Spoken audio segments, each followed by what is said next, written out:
अस्सलाम वालेकुम दोस्तों, मैं हूं आपका अपना बिलाल मोइन और आप देख रहे हैं बिलाल मोइन यूट्यूब चैनल। अच्छा जी, सबसे पहले तो सबसे इम्पॉर्टेंट बात, और वो इम्पॉर्टेंट बात है टैक्स से रिलेटेड। तो जितने भी लोग हैं जिन्होंने अपनी कंपनीज बनवाई थी सल्तनत ओमान में, वो एलएलसी हो, वो एसपीसी हो, उनको अपने टैक्स रिटर्न 30 अप्रैल से पहले जमा करवाने हैं, वरना उनको फाइन होंगे।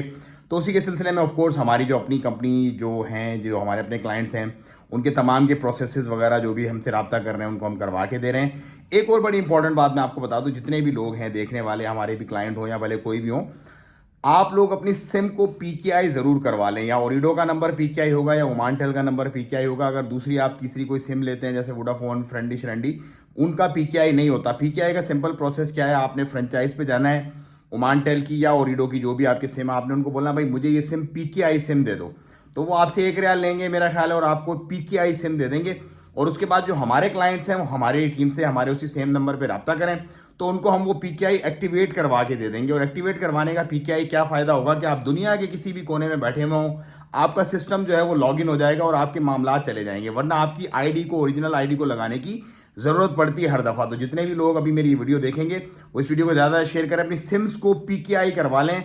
अगर उनके पास किसी दूसरे नेटवर्क की भी सिम है जैसे रन्ना, फ्रेंडी, वोडाफोन वगैरह, तो एक सिम ज़रूर वो ले लें, वोडाफोन की, सॉरी ओमानटेल की या ओरिडो की, और उसको फ्रेंचाइज पे यही जाके बोले कि भाई मुझे पीकेआई वाली सिम दो। पीकेआई इज मोस्ट इंपॉर्टेंट थिंग, क्योंकि मैंने अभी ये नोट किया है, बहुत सारे लोग जो हमसे क्यूरी कर रहे हैं वो बाहर बैठे हुए हैं, कोई कनाडा में बैठा हुआ, कोई यूके में बैठा हुआ है, कोई पाकिस्तान में बैठा हुआ, कोई इंडिया में बैठा हुआ, कह रहा है यार हमारे टैक्सेस तो आप भर दो। तो टैक्सेस की जो उनके टेम्पलेट्स वगैरह जो सारे मामला हैं वो तो हम कर रहे हैं, लेकिन सिस्टम को लॉग इन करने के लिए ऑफकोर्स आईडी चाहिए होता है या फिर पीकेआई सिम चाहिए होती है। तो पीकेआई सिम अपनी करवा लें लाजमी। और टैक्स रिटर्न जो है वो जो लोग मौजूद हैं ओमान में इस वक्त, वो हमारी टीम को कार्ड दें अपने, और वो इंशाल्लाह आपके रिटर्न्स वगैरह जमा हो जाएंगे। तो हो गया नंबर 1 बात। नंबर 2 मोस्ट इंपॉर्टेंट उन लोगों के लिए है जो इलीगल वीजाज पर हैं, क्योंकि आज भी रेड हुई है गुबरा के इलाके में और 36 लोगों को पकड़ा है। 36 ऐसे लोगों को पकड़ा है जो इलीगल रेजिडेंसी का जो है वो अपना रेजिडेंसी पे थे, कहीं काम कर रहे थे या कोई मामला थे उनके। उसके अंदर 18 के करीब तकरीबन बंगाली हैं, बांग्लादेशी नेशनल्स हैं 18। जो 36 लोग पकड़े हैं उसमें से तकरीबन 18 के करीब जो है वो हैं। 5 उनमें से मेरा ख्याल है पाकिस्तानी हैं, और 4 उसके अंदर इंडियन हैं, 4 इराकी हैं, इजिप्शियन हैं, 1 इराकी है मेरा ख्याल है, और एक जो है वो एक उसके अंदर जो है वो अपना एक और नेशनल है, ये अरब नेशनल ही के अंदर वो आता है, वो नेशनलिटी है, ये डिफाइन किया गया है। तो भाई जितने भी लोग अपने गैर, मतलब जो उनका बताका है किसी और जगह वो जॉब कर रहे हैं, वो अपने आप को सिक्योर करें, कोशिश करें कि कोई भी ऐसी जगह काम ना करें जहां पे उनका बताका नहीं है, वरना उनको इसी तरह पकड़ा जाएगा, उनके खिलाफ कानूनी कार्रवाई की जाएगी और ऑफकोर्स फिर उनको डिपोर्ट वगैरह भी कर दिया जाएगा, या फाइन्स तो ज़रूर होंगे। तो अभी हालात व वाक़यात में आपने जो है वो बड़ा ख्याल रखना है, अपने मामलात को, अपनी चीज़ों को स्ट्रीमलाइन करें।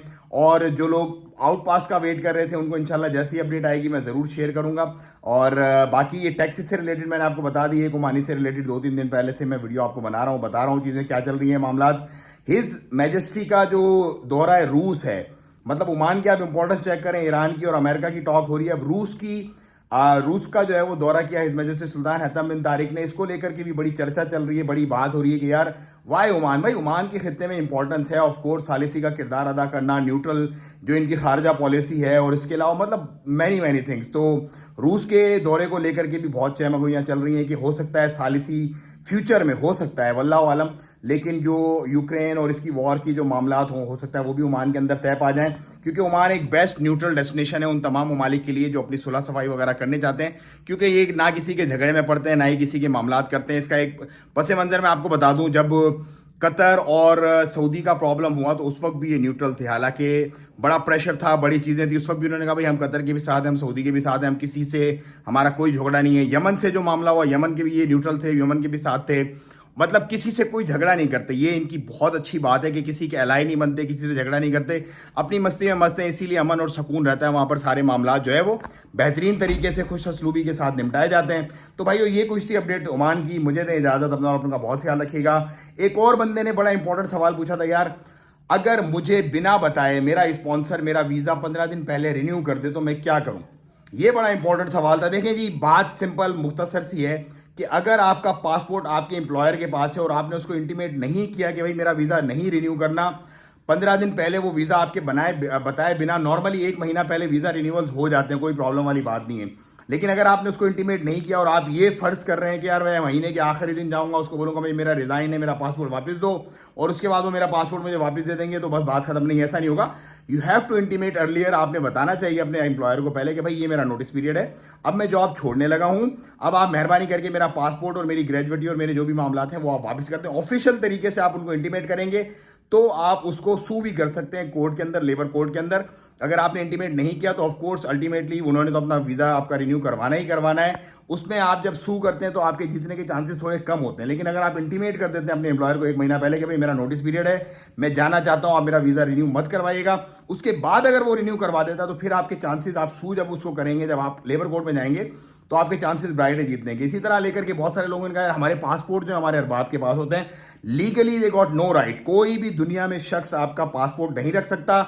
म्यूचुअल अंडरस्टैंडिंग होती है, बहुत सारी कंपनीज पासपोर्ट रखती हैं, बहुत सारी कंपनीज पासपोर्ट दे सकती हैं, लेकिन पासपोर्ट आपकी आइडेंटिटी, अगर आप नहीं देना चाहते किसी को पासपोर्ट तो यू शुड कैरी इट।